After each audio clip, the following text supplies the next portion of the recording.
Bonjour à toutes et à tous, me voilà de retour pour notre 11e cours de notre série Initiation au langage R et au logiciel RStudio. Comme j'ai dit au début de tous les cours, pour bien comprendre mes explications, il faut avoir suivi la série tout entière ou du moins quelques vidéos précédentes. Je rappelle donc que nous avons commencé par expliquer comment télécharger et installer sur l'ordinateur, que ce soit Windows ou Mac, le langage R et RStudio.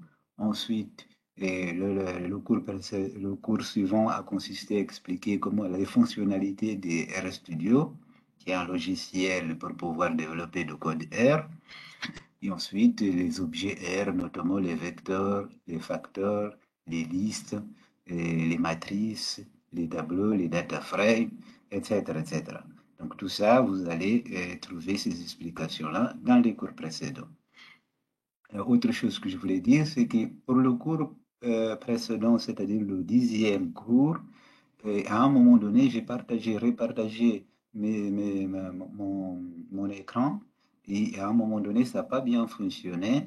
Donc, je vais revenir là-dessus, notamment quand j'étais en train d'expliquer comment copier le schéma d'un dossier ou d'un fichier et ensuite pouvoir importer des données dans un fichier Excel dans RStudio. Je vais essayer de revenir là-dessus au fur et à mesure de ce cours-là. Donc, pour le moment, je vais partager donc, mon écran et commencer.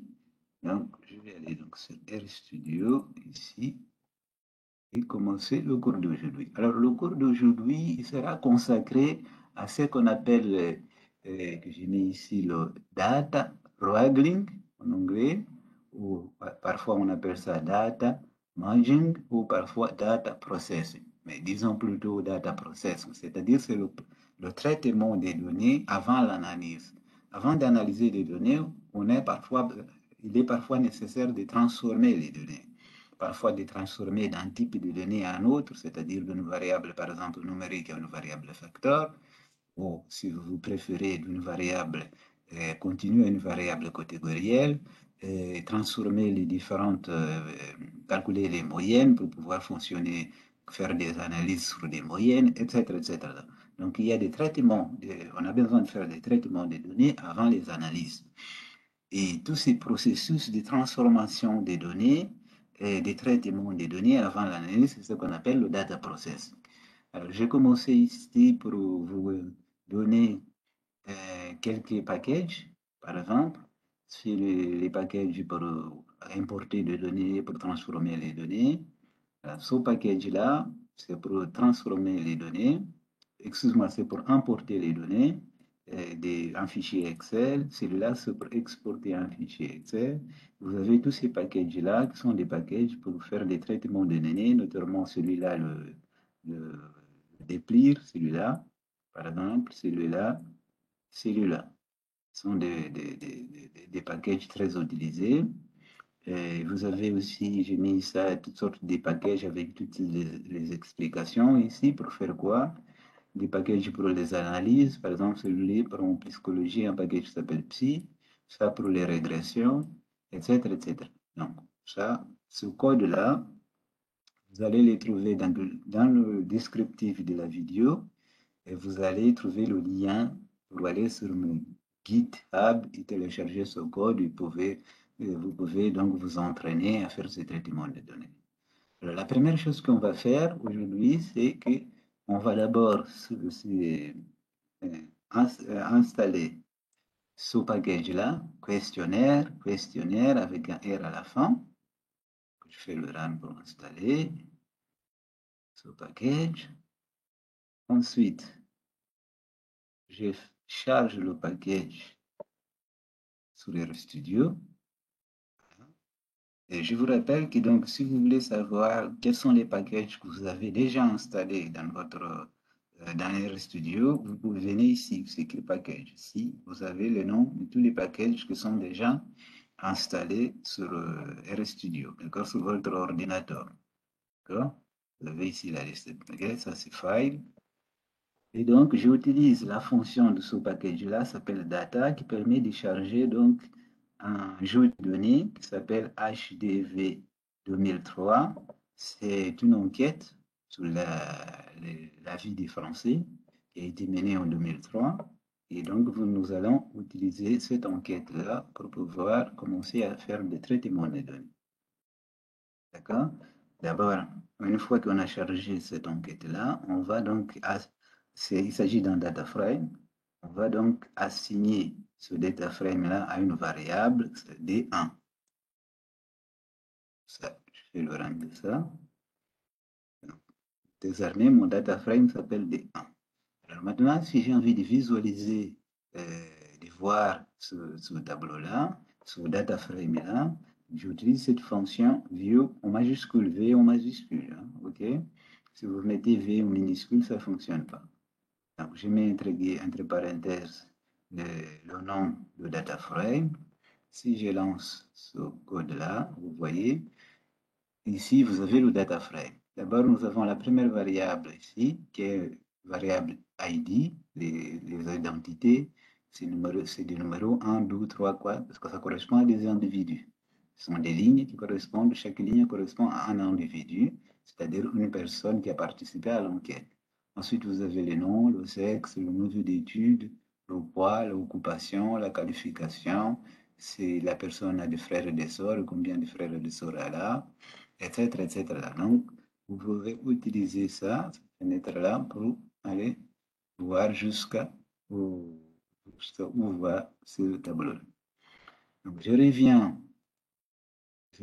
donc à mon script que j'ai appelé data wrangling, c'est-à-dire pour data process. Maintenant, je vais savoir afficher la dimension du data frame, combien de lignes et combien de colonnes à ce data frame. Donc, ce code-là, ici, vous voyez ici, d'abord c'est les lignes, ensuite les colonnes. Donc j'ai 2000 lignes, c'est-à-dire que 2000 individus qui ont participé à l'enquête. Ensuite, j'ai 20 colonnes, 20 variables. Pour savoir cet objet-là, quel type d'objet, quelle est la classe de cet objet-là, quelle est la structure de cet objet-là, j'utilise la fonction classe. Il s'agit d'un data frame.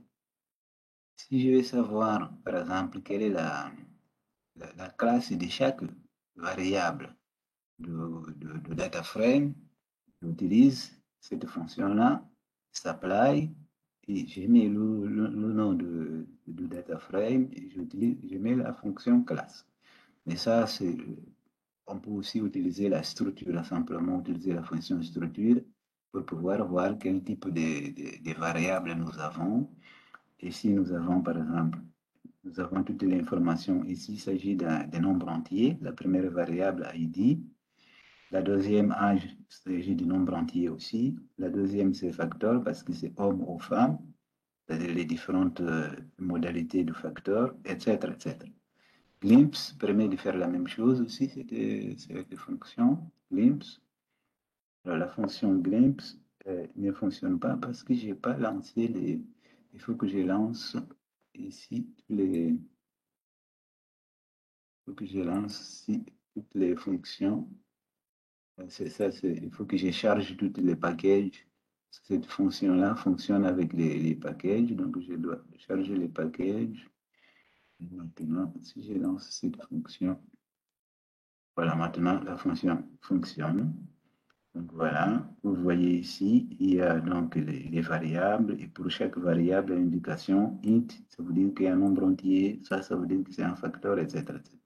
Alors, je reviens là-dessus. Il faut d'abord lancer notamment ces packages-là pour les traitements de données. Il faut installer ça, y lancer, charger les packages, parce que les fonctions que j'utilise, ça appartiennent à ces packages-là.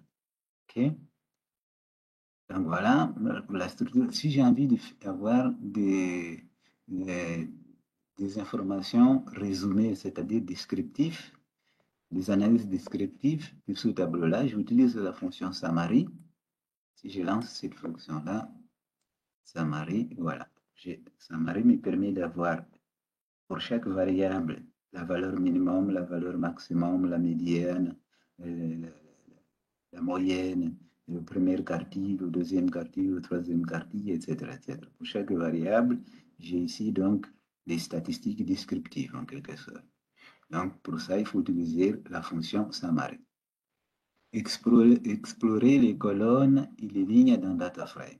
Donc d'abord, je vais savoir quel est le nom des colonnes. J'utilise la fonction callNames, entre parenthèses le nom de DataFrame.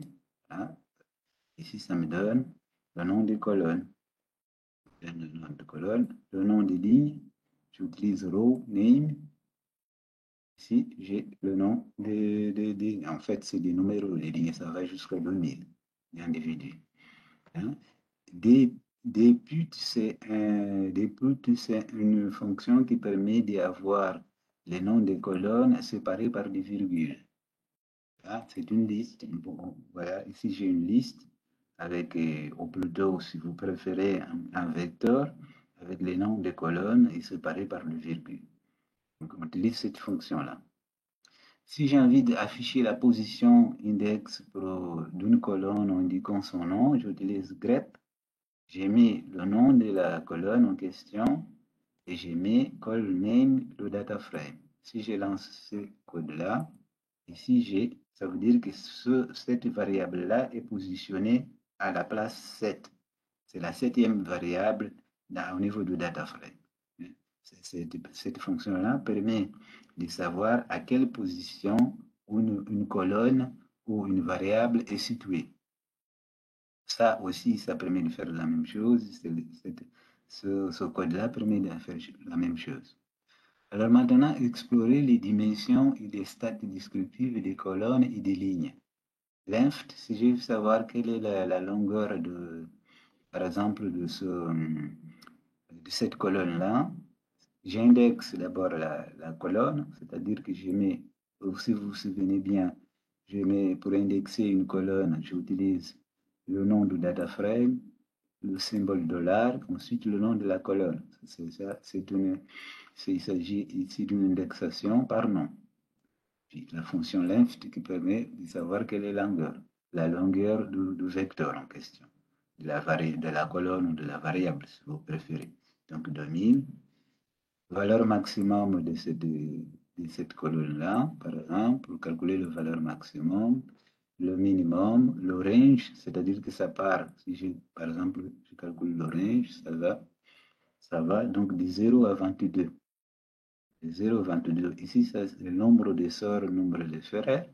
Ça veut dire qu'il y a quelqu'un qui a dit qu'il avait 22 le nombre de sœurs et de frères. C'est le range, ça va de 0. Il y a quelqu'un qui a dit qu'il n'y avait aucun. Il y a d'autres qui ont dit qu'ils ont ou une personne ou deux, on ne sait pas, ou trois ou quatre, on ne sait pas, qui ont dit qu'ils ont 22 sœurs et frères. La moyenne, la médiane, ça c'est l'écart type SD ou Standard Deviation, c'est l'écart type. Et ensuite, on met la colonne, on indexe la colonne indexation par nom.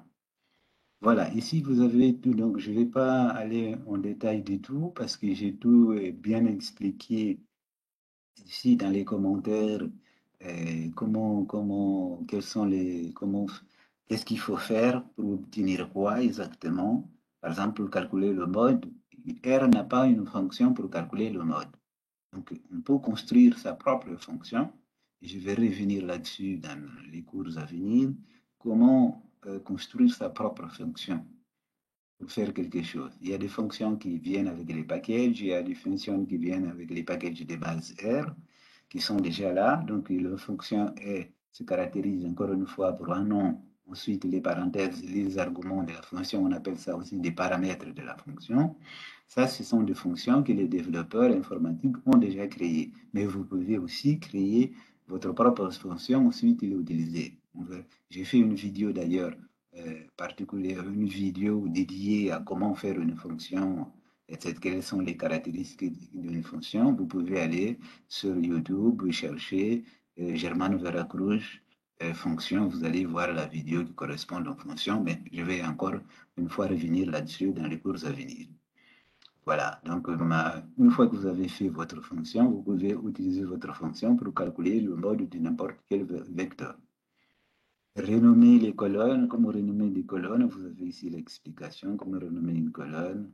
C'est-à-dire qu'il faut d'abord mettre, par exemple ici, la fonction callName, le nom de data frame, et faire une indexation par position, c'est-à-dire que je vais renommer la première colonne ici, mis 1, et je vais lui donner le nom d'identification au lieu de ID.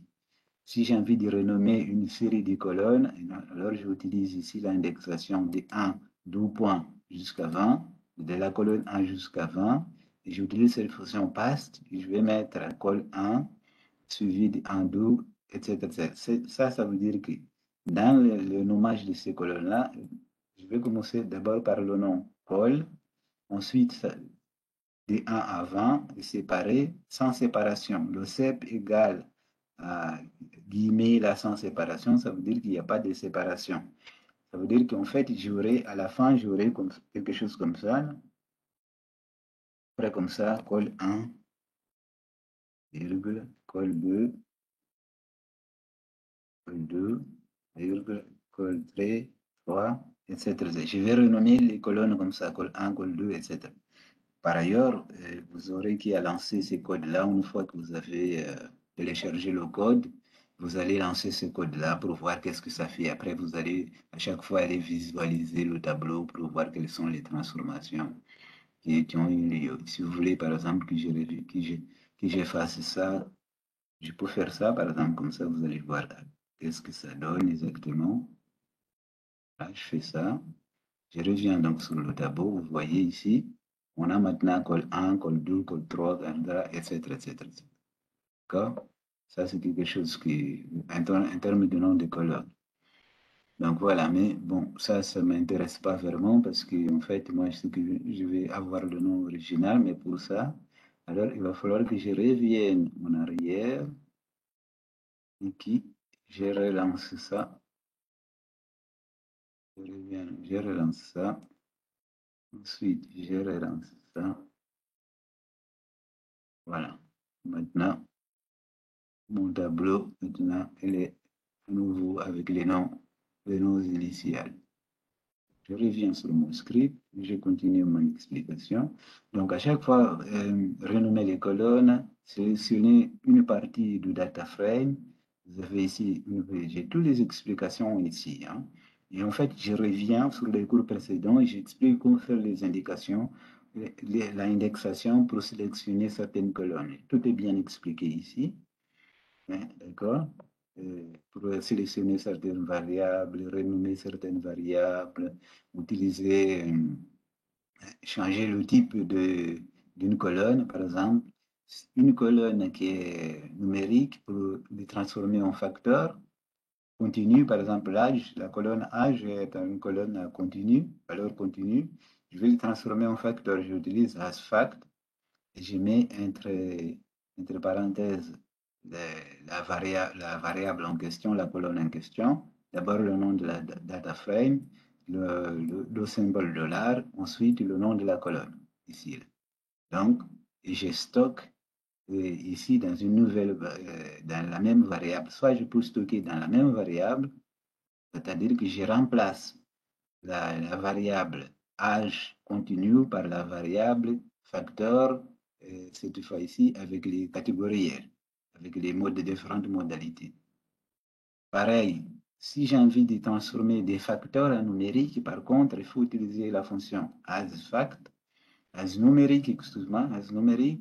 Ensuite, d'abord transformer cette variable-là, cinéma, qui est un facteur, les transformer en caractère, et ensuite passer des caractères à numérique. Alors, tout ce que je suis en train de vous expliquer là, dans le dernier cours de cette série-là, je vais vous donner toutes les indications des livres, des sites internet où vous pouvez pratiquer, pratiquer, pratiquer. Donc, comme transformer une variable d'un type à l'autre, c'est tout expliqué ici. La plupart du temps, c'est cette librairie-là, cet package-là qui s'appelle Deplir, qui est utilisé souvent pour faire toutes sortes de transformations de variables. Okay? Donc, tout est bien expliqué. Renommer les niveaux d'un facteur. Quand vous avez une variable catégorielle, c'est-à-dire avec les modalités, par exemple, la variable sexe est une variable facteur avec deux modalités homme-femme. Et si vous voulez renommer homme-femme, par exemple, les transformer, les codifier homme 1 et femme 2, comme on fait souvent dans les enquêtes souvent, eh bien, vous pouvez le faire de cette façon-là. Vous utilisez la fonction leave, vous mettez le nom de la variable entre parenthèses, et ensuite, ici, le nom de la variable, à nouveau, vous ouvrez les crochets, et ensuite, vous suivez ce code-là, et puis vous allez voir que vous allez transformer cette variable, renommer les différentes modalités de la variable. Donc ça, il faut s'entraîner, il n'y a pas de miracle là-dessus. Pour bien savoir comment faire, il faut s'entraîner. C'est pour ça que je vous ai mis ici tout en détail en vous expliquant comment faire ceci, comment faire cela, etc. etc. D'accord? Vous avez changer l'ordre des colonnes, comment changer l'ordre des colonnes, et les packages pour traiter les valeurs caractères. Ça, c'est le package qui s'appelle Stringy. C'est pour traiter les variables qui sont caractères. On utilise ce package-là. Et voilà, je vais vous expliquer aussi dans le cours à venir comment, pour savoir comment est-ce qu'un package fonctionne, les différentes fonctionnalités, il faut aller sur Internet, chercher le package et la documentation du package. Je vous montrerai ça dans les cours à venir.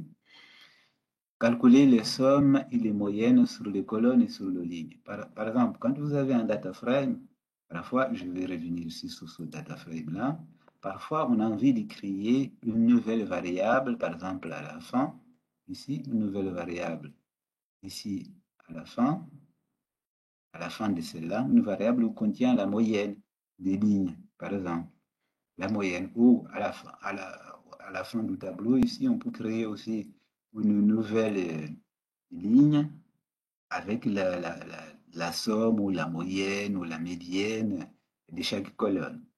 Comment faire tout ça? Je vous explique donc ici. Calculer les moyennes, les sommes et les moyennes euh, des colonnes et des lignes. Alors pour ça, on va plus utiliser ce même data frame. Le data frame qu'on était en train d'utiliser là, c'est un data frame qui vient avec le package question. Et maintenant, on va donc importer un fichier Excel de mon ordinateur vers RStudio.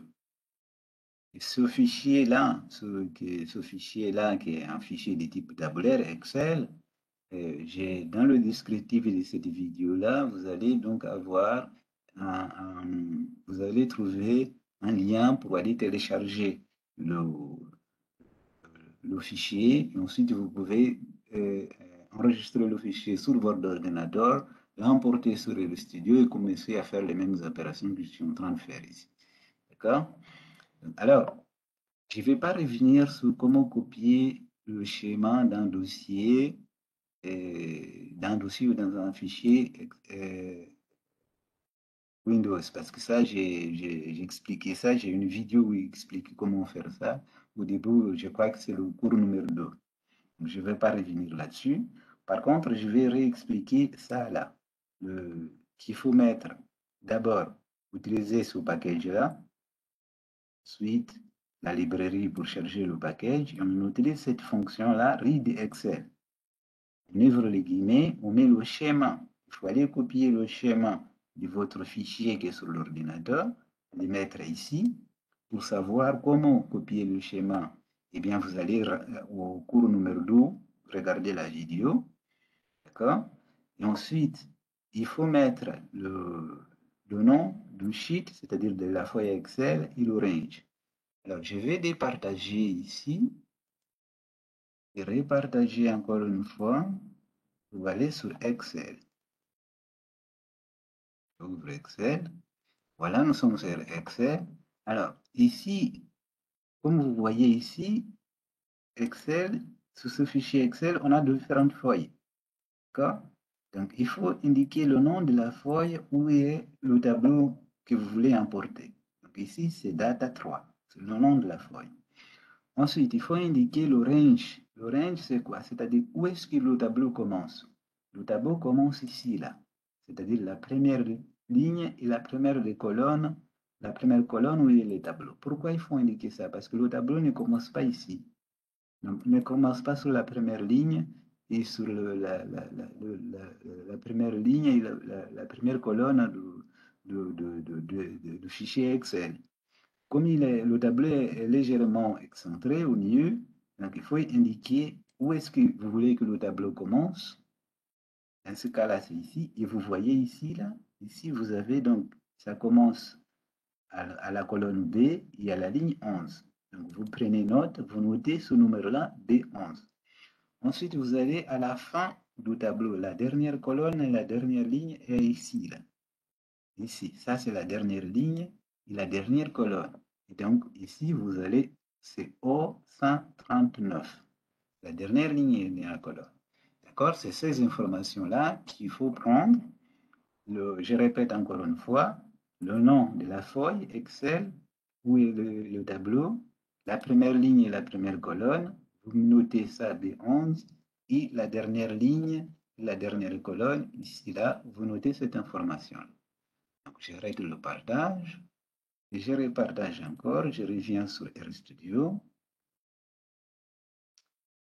je reviens sur RStudio, c'est ici, et donc, c'est ces informations-là. Sheet, c'est-à-dire le nom de la feuille, vous voyez ici, j'ai mis entre parenthèses, entre guillemets, date 3. Le range, vous voyez, vous mettez ici B11, c'est-à-dire que le tableau va de B11, 2 points, à 0, la colonne à 0, et la ligne 139. Autrement dit, le tableau va de la colonne à B, la ligne 11, 2 points, à la colonne O, la ligne 139. Ces informations qu'il faut mettre. Je répète encore une fois, vous mettez ici là le schéma du fichier Excel. Vous allez copier le schéma sur votre ordinateur. Vous mettez le nom de la feuille Excel sur laquelle est le tableau. Ensuite, vous mettez le range ici, les informations sur le range. Voilà, si je lance ça, il faut bien entendu d'abord lancer ça, et ensuite lancer ça.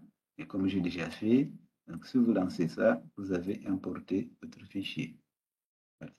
Et là, je renomme. Ça, c'est une bonne pratique. C'est-à-dire que, qu'est-ce que j'ai fait là? Ça, le fichier ici, je l'ai stocké dans une variable que j'ai appelée JVC1. Par contre, il vaut mieux faire une copie et travailler sur la copie, commencer à faire les transformations de données sur une copie. Pourquoi? Parce que si vous voulez revenir au tableau original, eh bien, vous pouvez revenir sur le tableau original. Il faut à chaque fois que vous faites des transformations, recopier, faire une copie, faire une copie, faire une copie, parce que ça permet de revenir à la copie précédente, au data frame précédent. D'accord? C'est ce que je suis en train de faire là. Donc, je suis en train de faire une assignation, créer un nouveau data frame qui est une copie du premier, ce que je fais ici, et je garde celui-là dans le cas où j'ai envie de revenir là-dessus. Je peux faire ici une visualisation, donc voir mon tableau, voilà. Donc, je vais effacer celui-là, et donc c'est celui-là. Là. Donc voilà, j'ai ici donc ID qui est la première colonne, et puis c'est la colonne où j'ai l'identité des individus. Ensuite, j'ai extraversion, ce sont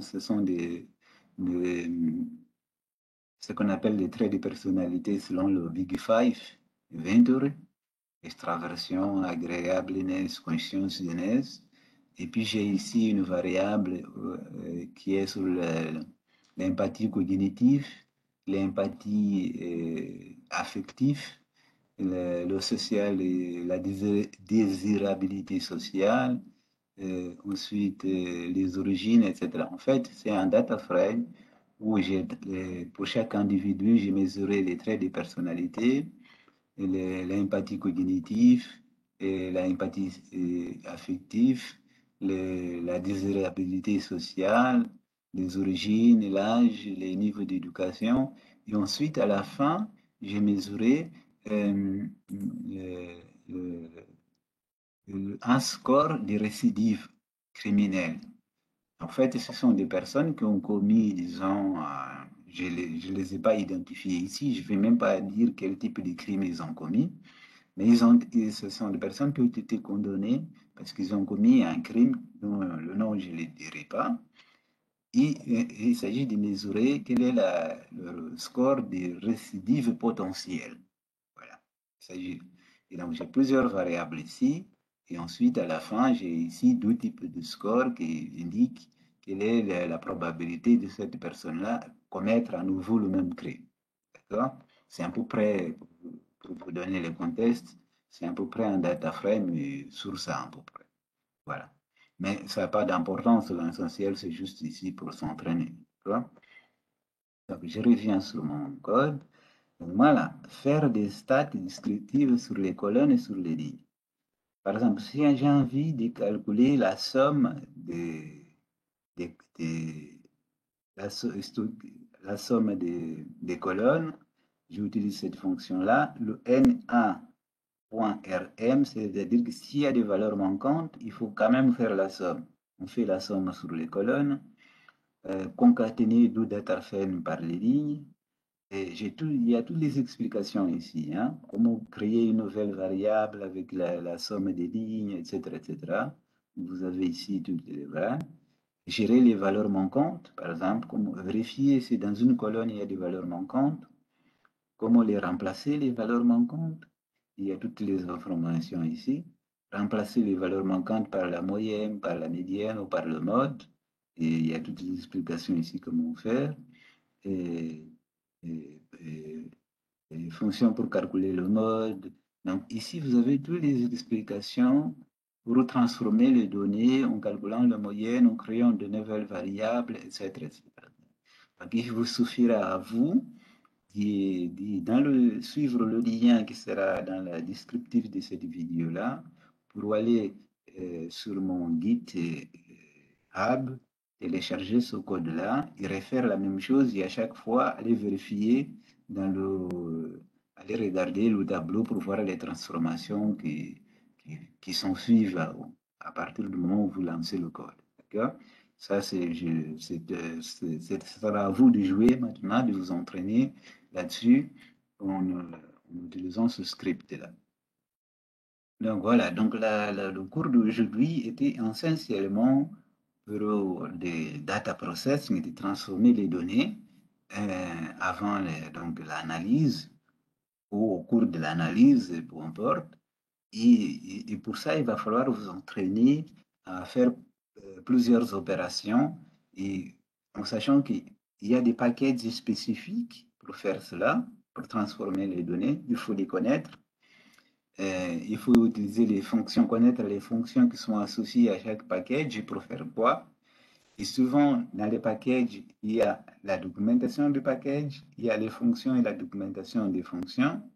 À la fin, vers le dernier cours, justement, je vais vous expliquer comment trouver les packages, comment trouver la documentation des packages et des fonctions, comment s'informer sur les différentes, disons, arguments d'une fonction, ce qu'on appelle aussi les paramètres, etc., etc., etc.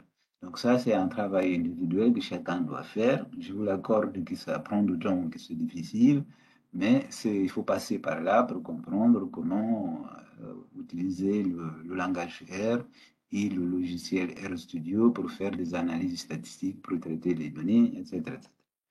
D'accord? Donc voilà pour aujourd'hui. Qu'est-ce que j'aurais à dire de plus? Donc, j'arrête le partage. Donc, le cours prochain consistera cette fois-ci à faire des analyses statistiques descriptives et des analyses de corrélation et des analyses de régression. Mais je répète que cette série-là, Initiation au langage R et au logiciel RStudio, le but n'est pas de vous apprendre à faire des analyses statistiques. Ce n'est pas un cours de statistique, c'est un cours de langage R et du logiciel RStudio. D'accord? Mais par contre, effectivement, je vais vous initier, montrer quels sont les packages pour faire, par exemple, comment faire une corrélation. Ce sont des analyses simples. et une régression, par exemple. Ensuite, ce sera à vous, avec vos connaissances en statistique, de développer ça. D'accord? Donc, le cours prochain, ce sera eh bien, sur des analyses simples, comment faire des analyses simples en utilisant le langage R, le logiciel RStudio. D'accord? Bon, bah, voilà pour aujourd'hui. Je vous encourage donc à télécharger le script que nous avons vu aujourd'hui et essayer de répéter, lancer le même code, et retenir les fonctions que j'utilise pour faire ceci, pour faire cela, vous entraîner. Et ensuite, pour le cours prochain, donc on va voir comment faire des analyses basiques en utilisant R et le langage R, RStudio. Bon, bah voilà, merci beaucoup. Et je vais vous laisser donc avec ce qui devient maintenant un slogan, une expression, avec mon portugais qui est ma langue maternelle. Muito obrigado, até a próxima vez. Obrigado e até a próxima. Obrigado.